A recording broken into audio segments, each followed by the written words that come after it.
जय भीम मित्रांनो, तर ही आहे बाबू हरदास एलेन यांची समाधी। बघा कशा दुर्मिळ अवस्थेत इथे आहे। ज्या बाबू हरदास एलेननी जय भीमचा नारा दिला आणि समस्त आंबेडकरी समाजामध्ये एक जनक्रांती आणि का म्हणतो त्याला आपण एक उत्साह निर्माण केला। आज त्यांची समाधी बघा कशा दुर्मिळ अवस्थेत आहे। हा परिसर बघा नागपूरपासून कामठी येथे आलेला आहे। कामठीच्या आवारात हा परिसर आहे मित्रांनो। आज बाबू हरदास यांची जयंती आहे, म्हणजे आज 6 जानेवारी आहे। तुम्ही बघू शकता की बाबू हरदासची जी समाधी आहे ती कशा पद्धतीने दुर्मिळ अवस्थेत आहे।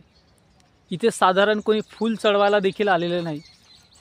हे किती शोकांतिका म्हणावा आंबेडकरी समाजाची। चला आता मी तुम्हाला तुमच्या समाधीपर्यंत घेऊन जातो, तोपर्यंत बघा कशी आहे। तर बघा हीच ती बाबू हरदास यांची जे समाधी आहे मित्रांनो। कामठीपासून अवघ्या काही दूर अंतरावरच आहे, 4 ते 5 किलोमीटर अंतरावर आहे ही बाबू हरदास यांची समाधी। बाबू हरदास हे कोण असा प्रश्न आपल्याला पडला असेल। हा बाबू हरदास म्हणजे कोण? तर बाबू हरदास हे जय भीमचे जनक आहेत, ज्यांनी बाबासाहेब आंबेडकरांसोबत खांद्याला खांदा लावून लढले। बाबासाहेबांच्या चळवळीला तीव्र असं गतिमान केले, ते म्हणजे बाबू हरदास। बघा मित्रांनो, बाबू हरदास यांची हीच ती समाधी आहे। आज त्यांचा जन्मदिवस आज त्यांची जयंती आहे आणि आज बघा कशा पद्धतीने इथे हालत आहे। आमच्या आंबेडकरी समाजाला माझं सांगणं आहे की ज्या महामानवांनी आपल्यासाठी इतकं केलं आणि त्यांच्याच एका कार्यकर्त्यांनी म्हणजे बाबू हरदासांनी आपल्याला जय भीमचं इतकं अनमोल वरदान दिलेलं आहे, इतकी पॉवरफुल भेट दिलेली आहे, आणि त्यांच्या समाधीला आज अशा दुर्मिळ अवस्थेत आहे।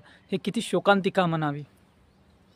तर बघा माझी इतकी लायकी नाही की मी त्यांच्यासोबत इथं चप्पल घालून जावं, पण तुमच्याला बाहेरून दाखवण्याची एवढं की ह्या महामानवांसोबत मी आज इथे आहो यांच्या समाधीला, हे माझं खूप मोठं भाग्य। माझ्या आंबेडकरी समाजाला माझं सांगणं आहे, अरे जागे व्हा। बघा बाबू हरदास यांच्या समाधीला आज मी स्पर्श करत आहो, हे माझ्यासाठी खूप महत्त्वाची आणि अभिमानाची गोष्ट आहे। तुम्ही बघू शकता माझ्या मागं की आता मित्रांनो आणखीन एक महत्त्वाची गोष्ट आहे की इथे दादासाहेब कुंभारे बाबासाहेबांसोबत लढलेले ॲडव्होकेट दादासाहेब कुंभारे यांची देखील समाधी आहे। आणि दुसऱ्याच बाजूला बाबू हरदासांची समाधी आहे। तर तिसऱ्या बाजूने बघा इथे आणखीन एक समाधी आहे, तिथे भदंत चिर धीर धम्म महास्तवीर यांची देखील समाधी आहे मित्रांनो। तर माझ्या आंबेडकरी समाजाला माझं एवढंच सांगणं आहे की इथे नक्की या समाधीला भेट द्या। भेटच नका देऊ, इथे मानवंदना देखील द्या। आणि हा जो परिसर इथे इतका सैरावैरा झालेला आहे, इतका भयानक जंगल झालेला आहे, हे स्वतः साफ करा। आणि ह्या महामानवाला जर तुम्ही बाबासाहेबाचे खरे लेकरं असाल तर ह्या महामानवाला म्हणजे कोण? बाबू हरदास यांना मानवंदनेचा हा चक्क परिसर स्वच्छ करा, आणि हीच त्यांना खरी श्रद्धांजली असेल।